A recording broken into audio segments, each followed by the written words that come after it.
Hello, I'm Douglas Murray, and welcome to this Fox Nation special. There is a war going on at the moment, a war against all of the foundations and traditions of the West. There's this massive lie of omission about world history. Most kids have no idea that the Arab world enslaved 14 million Africans. They have no idea about the history of slavery in China and Korea. They hear the word slavery and associate it only with the West. There's a war going on against the peoples of the West, who are being remorselessly attacked for sins and crimes they have no connection to. We have become so committed to this frenzied narrative of ubiquitous racism that we turn our eyes away from the breakdown in the inner city and pretend that it's the police. There's a war going on against everything in Western history, so that even our greatest heroes are being torn down, sometimes quite literally. If you take down Winston Churchill, you've basically taken down Britishness. If you've taken down Abraham Lincoln and Thomas Jefferson, you've basically taken down America. And finally, there's a war going on against the cultural inheritance of the West, so that some of the greatest achievements of humankind are being looked at through a remorseless and biased lens. All you need to do today, if you're the New York Times or the Washington Post or CNN, to discredit an individual or an institution is put the adjective white. You have to ask yourself, why? Why is this happening? Well, if your goal is to totally reform the morality of society, how do you convince people that everything they believed was good is actually bad? Today, I'm going to be joined to discuss this by some of America's leading thinkers on these areas. This is the War on the West.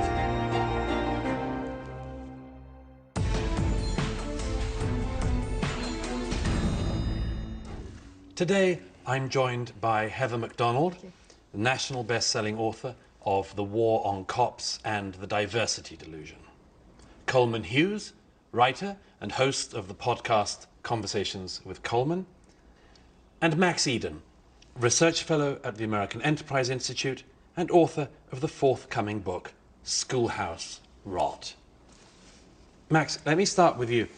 What I describe in The War on the West is this system of ideas, values, claims that seems to have started off from somewhere and then just gone through everything in our culture, in America and the wider West. Where does this all start from? Yeah, well, one could argue that it starts from the very beginning. One thing that you pointed out in your book, which some intellectuals are a little bit too timid to do, is you pointed to cultural Marxism, right? Which is something that is called a conspiracy theory sometimes, but what are these ideas? To answer that, you need to know, what really is Marxism. And the best definition I've ever heard for Marxism is by a guy named Whittaker Chambers, who knew it inside and out. He was a communist agent turned, American Christian patriot. And he defined Marxism as the second oldest religion known to man, founded when the serpent whispered to Eve, "Ye shall be as gods." It's a profound human force, a profound desire to believe that you know good and evil, and then to seek to define good and evil for others. One thing has started to come up recently has been that ideas that seemed to have come from the academy are now rife across, among other things, the American schooling system. I mean, everybody here at some point has written about this, but where does this come into the schooling system in America? The teachers' unions, the teacher ed schools, which have been a absolute transmission belt of anti-American victimology for decades now, they are dedicated to everything but knowledge. They see teaching as about community building or democracy or fighting oppression, fighting racism, and teachers come out not knowing anything. The teaching class is the lowest of on the scale of SATs, and they don't know math, they don't know history, but they sure know their racial victimology. And so that is now happening K through 12, that has been dedicated now to an alternative narrative about the United States, which is that its most profound and ineradicable trait is one of white supremacy. And in this, there's a real parroting between what's going on in the universities, which Max is right to point out, and what's going on throughout the education system. And students they've been pretty ignorant for a long time. I mean, America's been complaining about the failure of its schools for decades, and rightly so. We documented in the 1980s, a bunch of corporate CEOs got together and had a Nation at Risk report because students didn't know American history. That was in the 90s. Now they really don't know American history. It's quite extraordinary. Right. But the one thing they do know is that there was slavery and we oppressed blacks, and that was absolutely true. I think that conservatives underestimate how gratuitously nasty white Americans were for much after we concede that it was happening into the 70s in the North. But there's much more to American history than that, and that never gets taught. And where does the critical race theory, the whole critical race theory, fit into this? Because everybody's heard about this in the last couple of years. It seems to have come up incredibly fast. It's originated in universities, but now K through 12, everybody seems to know about CRT. Yeah, well, you know, I was writing about CRT a few years ago before it was in the news, and I would sometimes talk to people about it and get this sense that they think it's irrelevant and highly academic. And I feel somewhat vindicated by the fact that it's so mainstream now. Not to say I was into it before it was cool to be into it. But basically what happened is a group of scholars, legal scholars like Kimberly Crenshaw, Derek Bell, and others, were dissatisfied with the rhetoric of the civil rights movement. They didn't like how Martin Luther King talked. They respected him, but they didn't like how Martin Luther King spoke this language of Christian common humanity and your race doesn't matter, and we want to judge you as an individual. They thought he didn't go far enough. So they made a self-conscious departure from what they called the civil rights establishment and basically came up with the academic face of what used to be the Black Power movement, right? Right.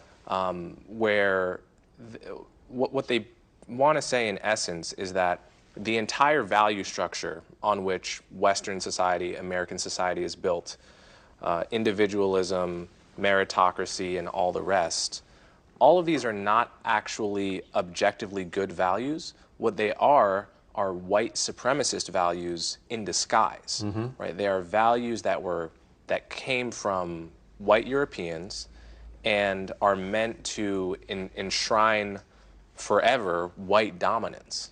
And then you have to ask yourself, you know, why? Why is this happening? Well, if your goal is to totally reform the morality of society, it's a very hard thing to do. How do you convince people that everything they believed was good is actually bad? Well, you can tie it to the one thing that everybody senses a certain sin in, right? So there follows this kind of syllogism. Everything traditionally good is white.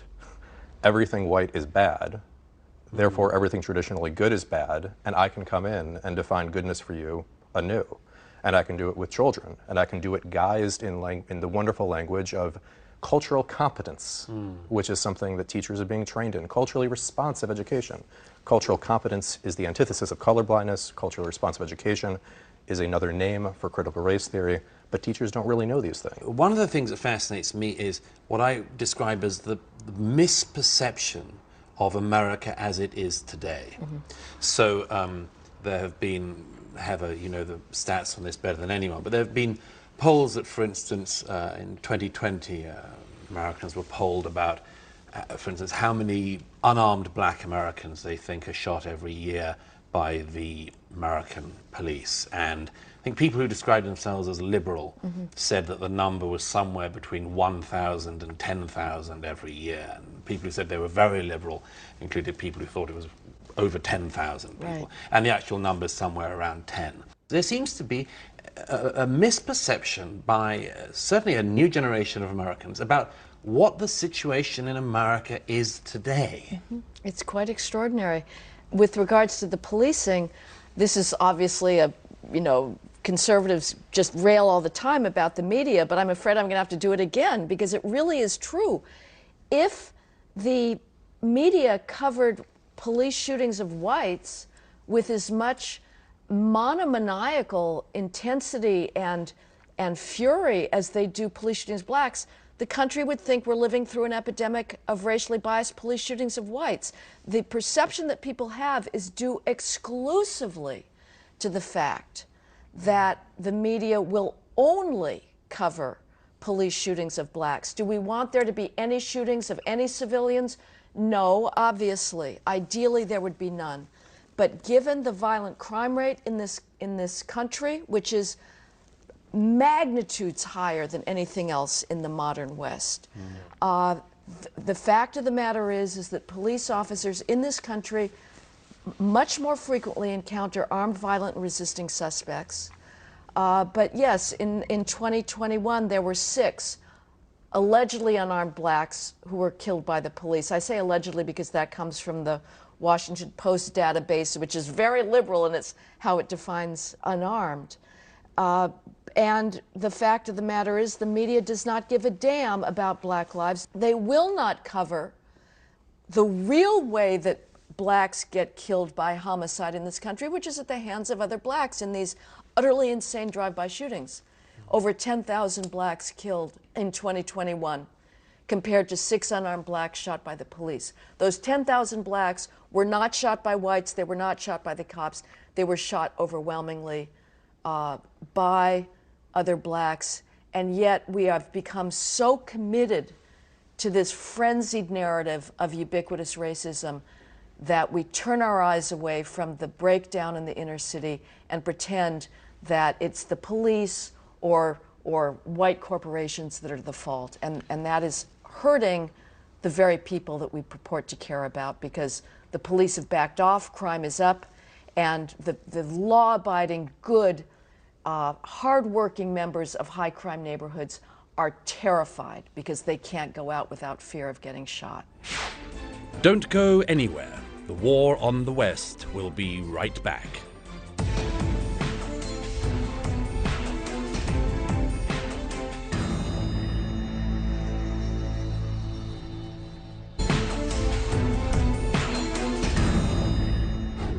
This seems to have happened in no seconds flat. In 2020, when in the aftermath of the killing of George Floyd, there is an outburst of iconoclasm across America of a kind that people from my country of origin, Great Britain, would have recognized in the 16th century. Statues being smashed with hammers, statues being pulled down. And I remember very early saying, does anyone know where the brakes are on this thing? Because the first statues that started to come down were Confederate statues, for instance. And there's a very contested issue here, obviously, but very few people across America want to stand up for a Confederate statue. But then it moves inwards very, very fast. Of course, it moves on to Columbus. Dozens of statues of Columbus have either been pulled down or in the process of being removed. And sometimes, of course, it's not even that the crowd has to pull it down. The authorities preemptively pull down the statue in case the people get to it. I mean, where were the brakes? I think what's happening here is there's this massive lie of omission about world history. It's not that kids are being told outright lies about the horrors of American slavery. We can quibble over the details of how they are taught. What is true is that they know almost nothing about slavery in the rest of the world. Right. So this is a point the great writer and intellectual Thomas Sowell made.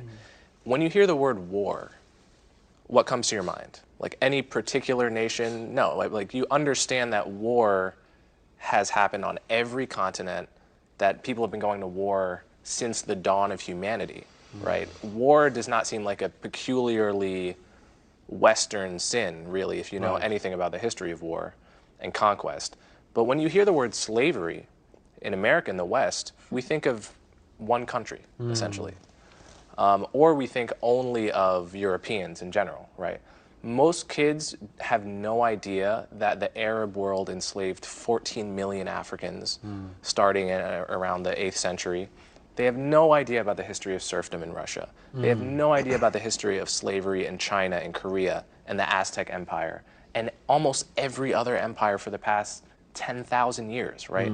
So they hear the word slavery and associate it only with the West, as if, you know, slavery hasn't been the norm for 10,000 years, roughly. One of the most interesting things I found when I was researching the war on the West was actually the scholarship on the slave trade going east from Africa. And what I think, if you threw a stone in an American city and just selected a person at random, not 1 in a million people in America know, first of all, that there was a slave trade going east, Right. or secondly, that the reason why there are no descendants is because the Arabs castrated all the men and made sure there would be no more descendants. Nor do they know that to this day the colloquial word for black person in the Arab world is abid, which is the same as the word for slave. Exactly. Right. So people have no understanding of what the ethics and the attitude towards historical injustice in the rest of the world is like.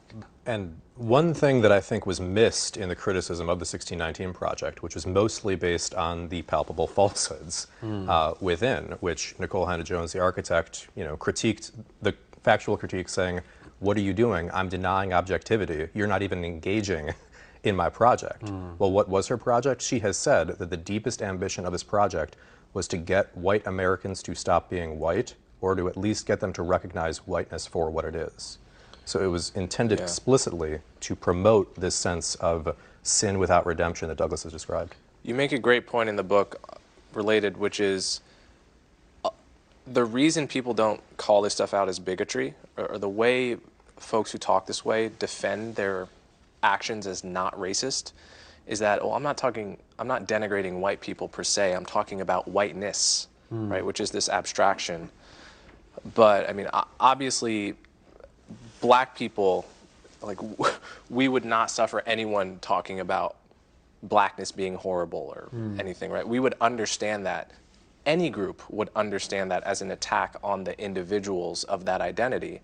And many white people understand it that way as well. And it's, you know, this relates as well to systemic racism, right? It's like the point of systemic racism, allegedly, when you read these books, such as Racism Without Racists, which is a big CRT book, is that a system can be racist without any person in the system being a racist. The racism is in the system, it's not in the people. Well then, how come it always ends up in a witch hunt that targets and fires and destroys individual people? If it's got nothing to do with people, somehow all these abstractions, they end up in persecuting individuals. And not only individuals now, but individuals from the past. So that, for instance, and the absolutely greatest heroes of the Western tradition, I mean, Winston Churchill is now under unbelievable attack. And his statue in London keeps getting attacked and had to be boxed up for a lengthy period so that people couldn't pull it down. In the US, you see statues of Abraham Lincoln pulled down. You see the attacks on Abraham Lincoln. And it seems to me that the same thing is going on. And the oddity of it is, why are these attacks consistently happening effectively against the foundational heroes of the West? You know, if you take down Winston Churchill, you've basically taken down Britishness. If you've taken down Abraham Lincoln and Thomas Jefferson and everything else, you've basically taken down America. Am I right? Yeah, I mean, all you need to do today, if you're the New York Times or the Washington Post or CNN, to discredit an individual or an institution is put the adjective white before that person's name or that institution. So every tradition in the West, which by necessity, by demographic necessity, is going to be predominantly white because that was our demographics, that's all you need to say. Classical ballet, white. Classical music, white. Therefore, bad. There's an addition to that, of course, isn't there, which is the sobriquet dead white male. Dead white male is now the worst thing to be, and I can't. Everyone always focuses on the whiteness as being the attack and the maleness, but there seems to also be like an attack on people for being dead, as if like who would do that? I mean, on top of all the other loser qualities they have, they also died. You know. Yeah, yeah. But it's hatred for a civilization deemed too white and too male, and the desire to destroy is a profound one, and you talk about it in the book as well. There is an inebriation, a Dionysian frenzy that comes over being able to destroy statues, Yes. being able to destroy the past literature. And if you can't build something up, you can sure as hell tear it Absolutely. down, and that's what's going on. The War on the West will continue right after this.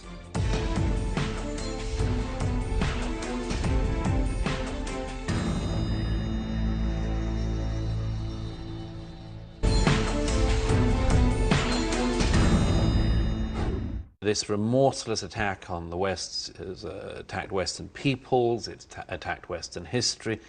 It's also attacked Western ideas, the foundational ideas that we have. Every single foundational thinker in the West has now been assaulted through the dead white male lens.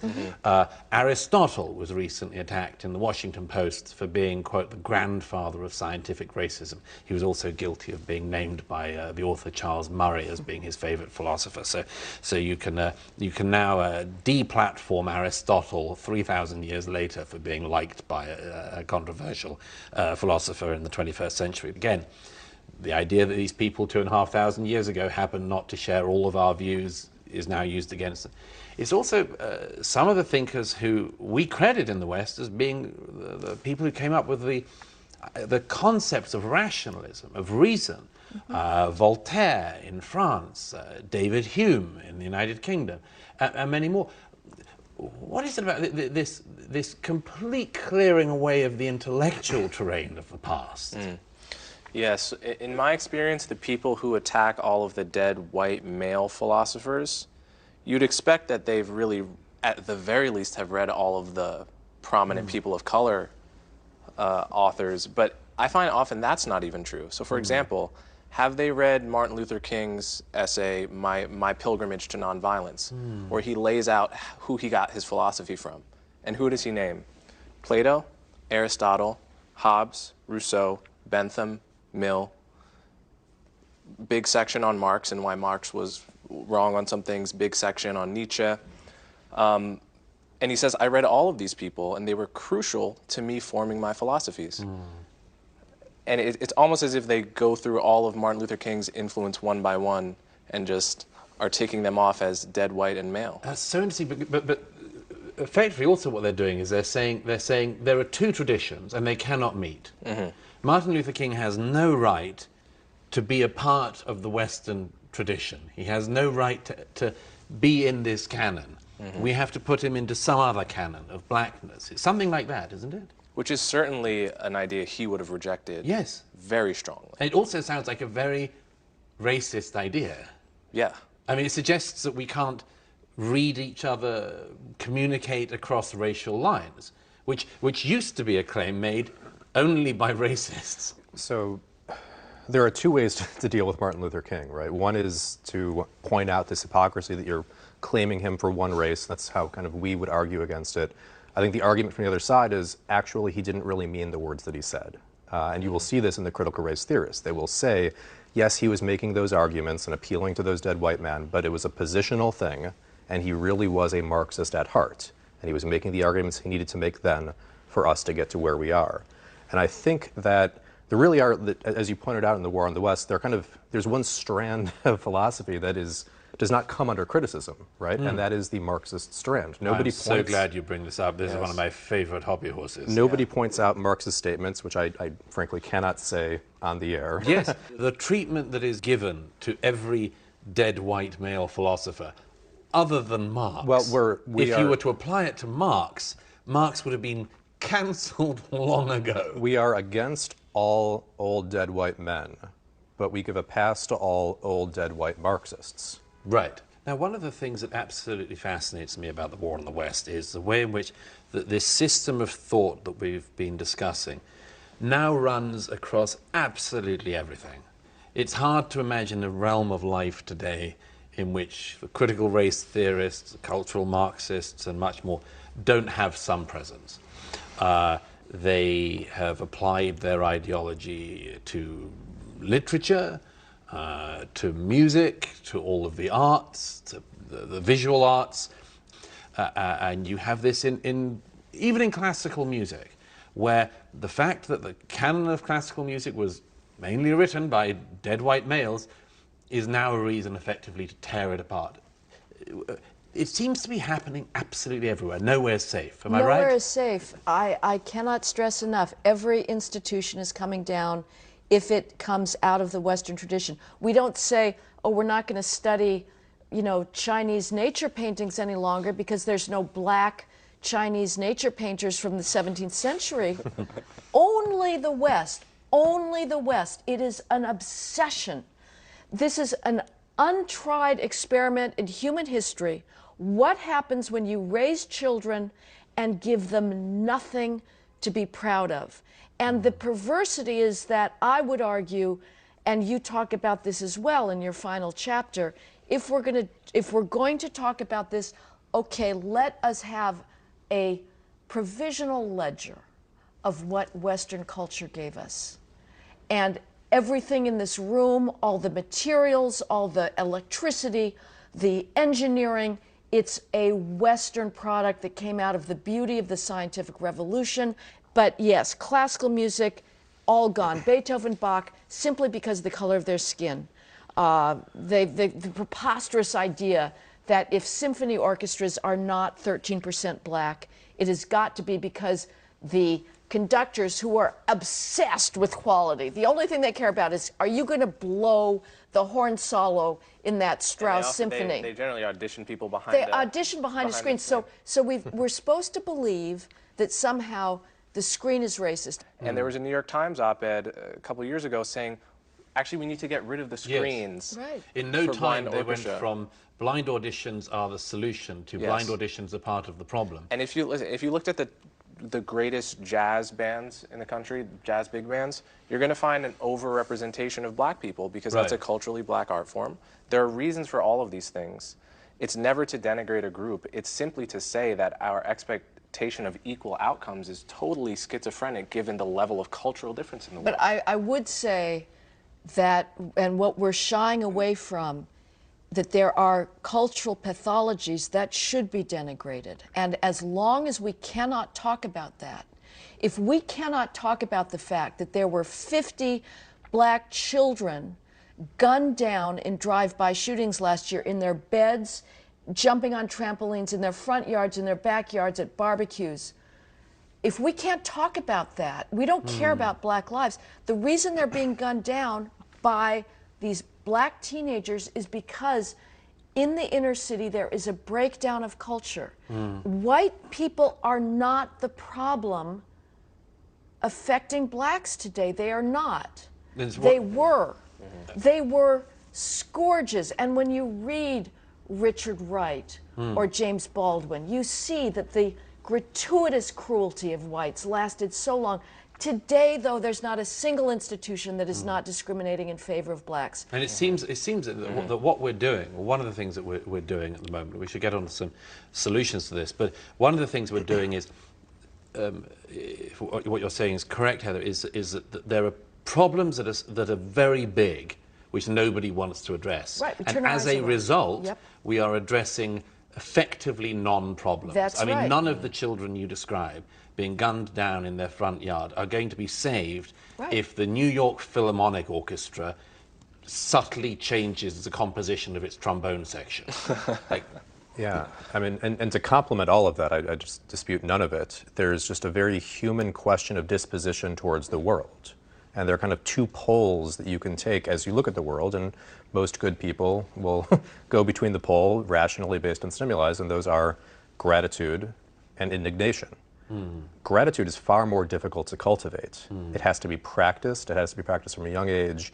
And it's difficult because it requires recognition that there is something that is greater than you that you've been given. And the proper disposition is to be thankful for it. If we teach students to relentlessly critique the past, that's how we grow up, we cultivate indignation everywhere. We don't let the muscle of gratitude be used, frankly, because to acknowledge that gratitude is proper means acknowledging that there are others who are kind of greater than us in various ways, which is a very difficult thing to acknowledge if you start from an ideology that says, you know, basically that I and people who think like me have the right to reshape the world according to our ideas and our will.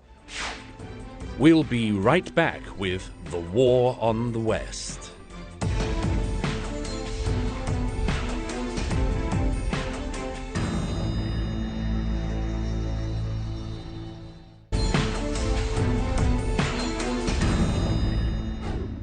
I wanted to talk about what can be done about this. I mean, what we're discussing is such an overarching problem.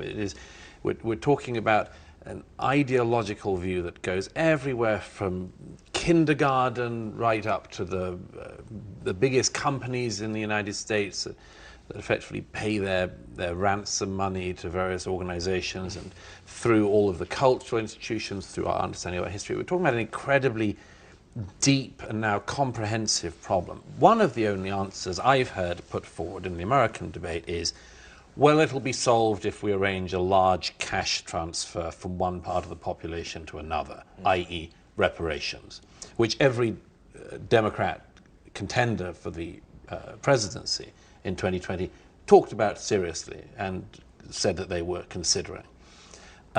First of all, is racial harmony or any other kind of harmony going to occur if we arrange this cash transfer? No. My basic problem with reparations is this. Thomas Sowell spent 30, 40 years studying the rise of ethnic groups from poverty to affluence all over the world, in Africa, in Southeast Asia, in Europe, in America.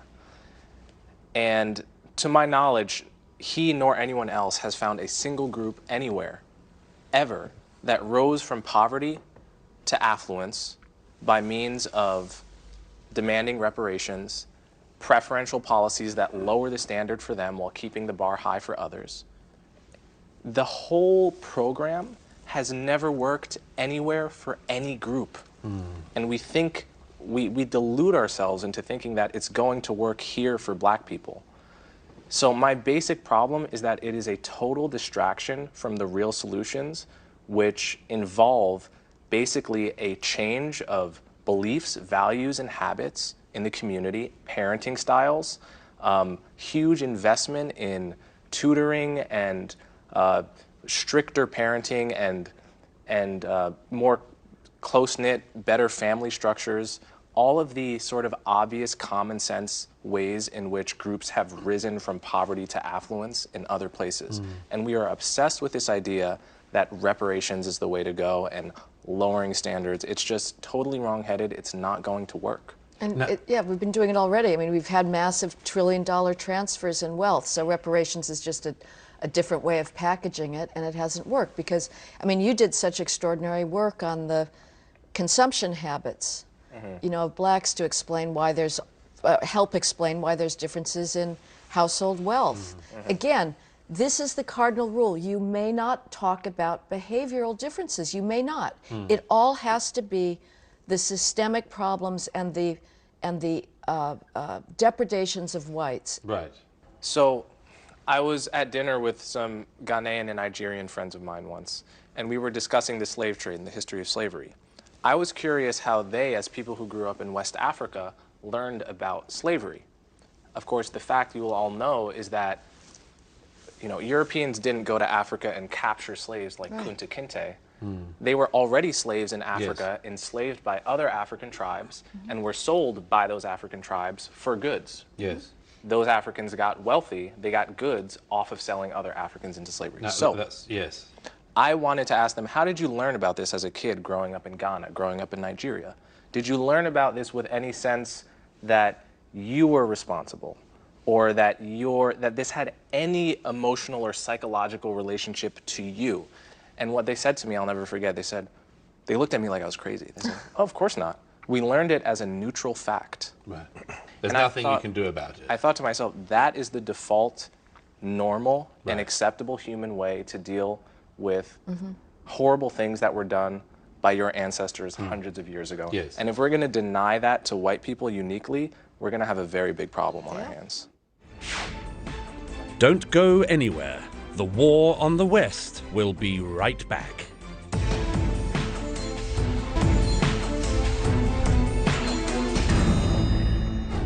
As we start to wrap up, two things I want to bring us to very briefly. The first is how we turn around this culture of resentment, this culture of ransacking through the past into what Heather referred to and what I've described in the book as an attitude of gratitude towards the past. We've inherited so many extraordinary things: political liberty, freedom, personal liberties. We've got an amazing cultural inheritance created by and given to us by people of an amazing array of backgrounds. How do we, instead of ransacking this, say, maybe we should have gratitude towards this? And secondly, how do we do that on a practical level? Schooling, parenting.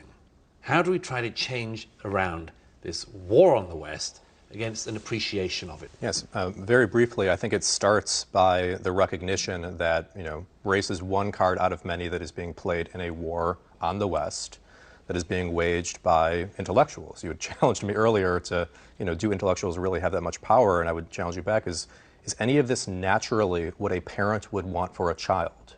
And the answer is obviously no. So the practical solution should come from, well, how do we get parents to help rear their children the way that they think is good and true and beautiful? And part of the answer comes, in my opinion, from school choice, because there is such systemic capture of public school institutions by this ideology that giving parents the opportunity to exit and also showing them a vision of the good, education as a pursuit of the true, the good, the beautiful, engaging in the greatest that has been thought and said, that's something that I think parents desperately want. First, they need to recognize that there are reasons why they're not getting it, and then policymakers need to give them the resources to pursue it for themselves. Coleman. I think the first step is always to model courage and having good conversations in your own life. People feel powerless, but you always have power over how you talk to the people around you. And I think that is always the place to begin. Try to have these conversations, right? Go to your school board, talk to people around you. So just start there. And I would echo Max, get beauty into your children's heads early on. Read the great children's literature, read Wind in the Willows, so that they're inoculated against this dysfunctional, we're going to rub your nose in ugliness and dysfunction. But I would just say, don't be afraid of being called a racist. Speak the truth, and do not accept that white is an epithet, and we have to start being more honest about the reasons for racial disparities in this country, because I do think that is the driver. Take that out, and I think a lot of this goes away. Heather McDonald, Coleman Hughes, Max Eden, thank you very much. I'm Douglas Murray. This was War on the West.